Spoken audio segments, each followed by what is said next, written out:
Hey guys, I'm back for another video, and welcome to another Minecraft tutorial. And in this one, I'm going to be teaching you guys how to make this super efficient 700 plus stone a minute stone generator. This design is unique in the fact that it generates 700 plus stone per minute and automatically collects it for the player to use. This is literally 4 times as efficient as most competing designs, and it never breaks. It is 100% reliable. 100% of the stone that you break goes to you. None of it gets burnt, and it is absolutely incredible. I've never seen a design this efficient. Now, I have to say it is quite large, but it is definitely worth the building costs. Real quick before I show you how it works, let's show you guys how efficient it is just to prove my point.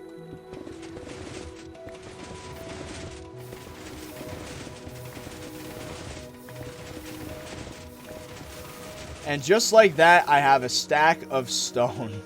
Oh my god, that is efficient. So yeah, stack of cobblestone in nearly like a second. At its core, this farm is actually really simple. What it does is it combines a bunch of miniature stone generators together. And the way these work is that an observer block is facing into lava, which then detects every single time the lava tries to spread down to the water. And it's instantaneous, so the second the stone is generated, it is pushed out. So if you can imagine this on the large scale, we have 2 on this side, and we have 3 on this side, all pushing towards the middle, right in front of the player.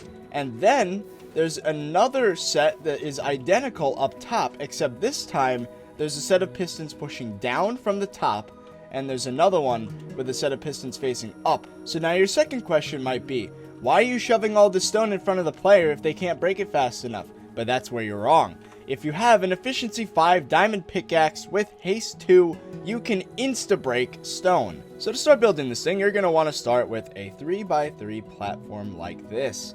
And then from there, you're going to want to go to each side like this and go 1, 2, 3, 4, 5, 6, 7, 8, 9. 9 blocks. Then you go another 9 over here. And leave that space in the middle because that is where cobblestone is going to flow from. And then you're going to want to do the same off on the sides like this. So we'll go like that, and then we will match this distance right here.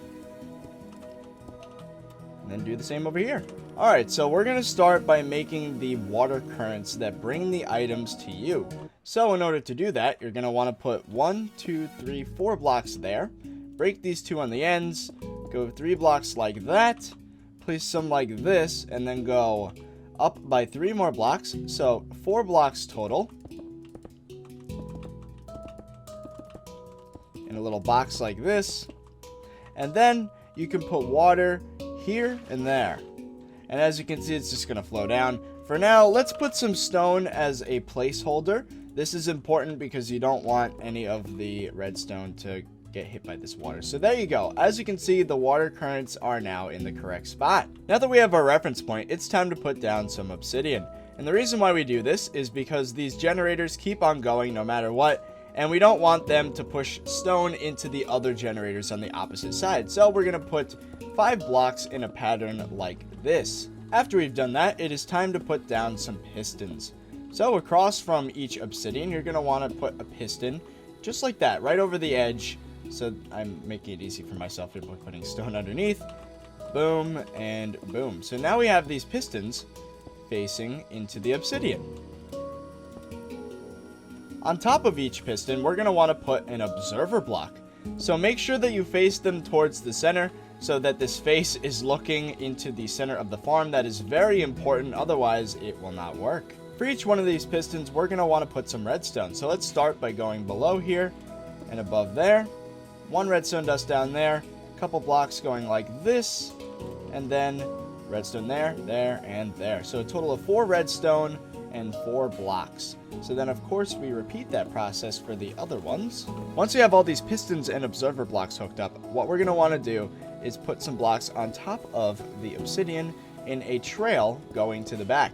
This is going to serve as our second set of water currents, again, to bring the items to us. And then as a placeholder, I'm going to put more stone like this.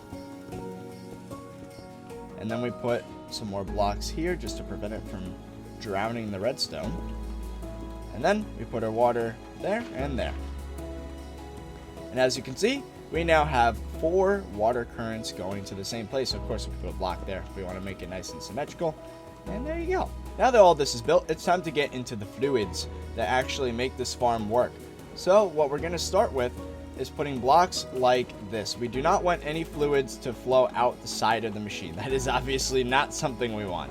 So of course, since this is a stone generator, we're going to need to put down our water and lava. So to start, let's go on the left side, plug up this hole here, and then we start with a water block here, 1 lava there, a block, another lava there, and then another block, then a final block there. So that's the left side hooked up. Now we go to the right side, and this one's going to be a little different. So what we do is we put our water there, and then we put another water there, and then we take our lava and we go 1, then we put a block, another lava, a block, then a third lava, then a block.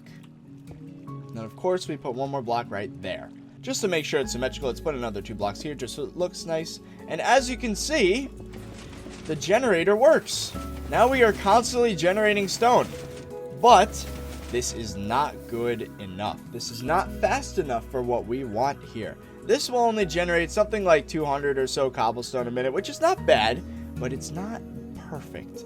So now, let's get into that idea that we want to stuff as much stone in front of your face as possible, which is why we're putting another one up here and another one down here. You could end the tutorial now if you think this is sufficient for what you want to do, but we don't do things small on this channel. This is where we break records. Alright, so now it's time to make the top set of modules. So, we're going to find this obsidian block here and then count. 1, 2, 3, 4, and then the 5th block has the obsidian right there. So this is going to be an identical module just on top.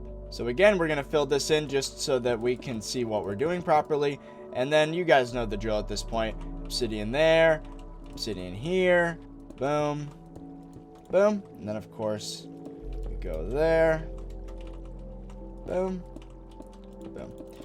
Then we do the observer blocks and the redstone. Alright, and now that you have that, of course, you're going to want to go below, place another walkway, and then clog up right here so our fluids don't escape. And of course, do that on both sides. Then we put another layer of blocks up here. This is where things get a little different. So instead of water currents, we are going to be putting pistons here. So I'm actually going to have to get rid of some of my temporary blocks here. And then we go like this. Boom. So now we have pistons facing down. I'm going to put this back down again for spacing reasons. So now we take a layer of blocks and we go like this. Grab our repeaters and we put 1 repeater facing into each block. And what this does is it's going to generate the stone and then push it to the middle, and then this will have a 1 tick delay and then push it down. Well, technically a 2 tick delay. So then it'll push it down almost instantly.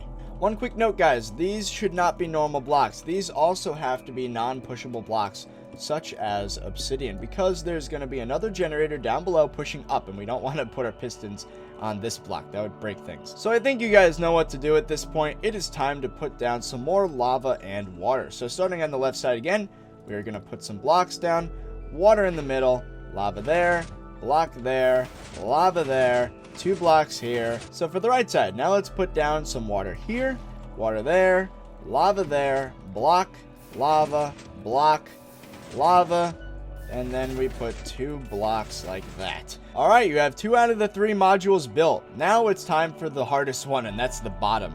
So again, we're going to start from here and go 1, 2, 3, 4 blocks, and the 5th one down will be our next obsidian.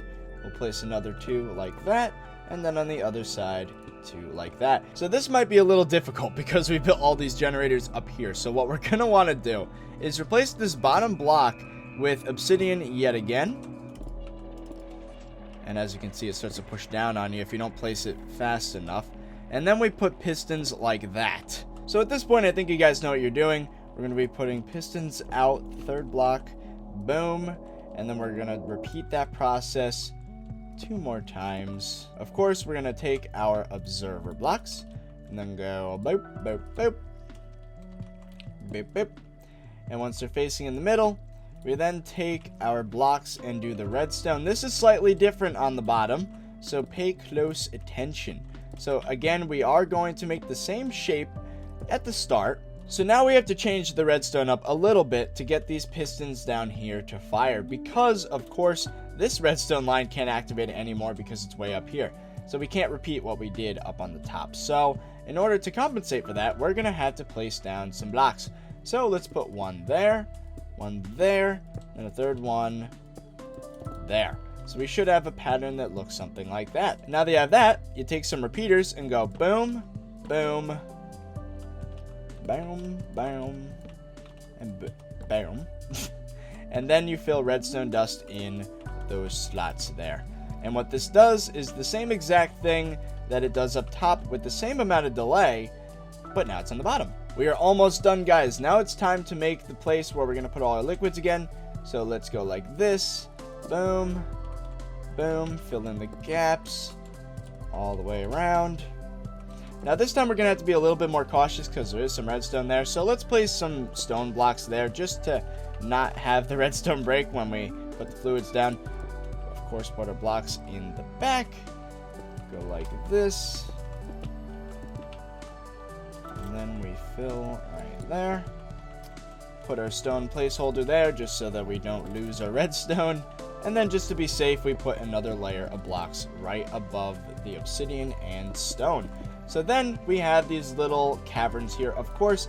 So then it's time to put down the final set of water and lava. Now be careful with this. You don't want this to happen. So we're going to have to block ourselves in temporarily just so that we get this water to flow properly. Boom. There we go. So then we take our lava, then we take our block, break ourselves out of there, put down more lava, and then 2 blocks. And then that is set up correctly. Then we go to the right side, and we block ourselves in again because I'm pretty sure that is not going to work otherwise. And there we go. Then we can just put 2 blocks there to be symmetrical, and let's see if this thing works. As you can see, we have all 3 modules. We have our water currents and we have our platform right here. So let's give it a test run. So as you guys can see, I have a haze 2 beacon within range. Now this is essential to making this farm work. You're going to want to make a haze 2 beacon nearby because otherwise this is just a standard stone generator. It's not going to generate nearly as much. And look at this. Blurp. Yeah. And now we are generating stone at 700 plus stone per minute. Of course, you could have silk touch on the pickaxe to make it stone instead of cobble, but I chose cobble just because it's a little bit more useful of an item. And there you go. So as you guys probably noticed, this design doesn't use any hoppers, and that is because it generates stone so fast that the hoppers can't pick it up in time before it gets rid of it. So what we're gonna have to do is either just stand here and only generate like maybe 5 minutes at a time, but if you want to do anything more than that, you're gonna need what's called a hopper minecart. Hopper minecarts are super useful for things like this because they pick up items at 4 times the speed of a regular hopper. So what we're gonna do is put some blocks here so that we have some space here, and then down below we are gonna want to put some rails. So now we have all the materials for this automatic item pickup thingy. So what you're gonna do is put some rails down here, put some hopper minecarts on top. You're only gonna need 2, and then you go down below. Now this is going to be a little difficult for noobs, so pay close attention to this one. We're going to be putting a chest down instantly so that the minecart doesn't fall. So boom! I placed it fast enough so that the minecart fell on top of it. Gonna do that again over here. Boom! And then make sure you're holding shift for this third one because this needs to be a trap chest in the middle here. Boom. And of course, that doesn't really matter because the hopper minecarts are not going anywhere at that point. And then of course, you can make these all double chests so you have more capacity. And then you could do what you want. Have a storage down here or whatever. We don't want these hopper minecarts to escape. So what we're going to do is put string down like that. You can do that. So 3 blocks of string right on top of where the minecarts are. And then you take a carpet and go boom, boom, boom. So now you don't even see it. And the items will phase through the carpet into the hopper minecarts and then into the chest at 4 times the speed of a hopper, which should be fast enough to deal with the amount of items we have going here. Now, don't break these blocks because you're going to be in a lot of trouble. The hopper minecarts are going to fall out, and that's never good. How you do that is up to you. but just looking at it now, I might just put some blocks underneath the chest, maybe there, just make it look nicer, and then have a storage right below there, and then maybe I could have like a ladder going up on each side or something. I don't know. As I said, it's up to you, but look at that. That is our little stone generator. Again, maximum speed. Oh, and I just realized you can't open these, so what we're gonna do is take some glass and then put it right there. Do it quickly because you don't want to lose your minecarts. So boom and boom.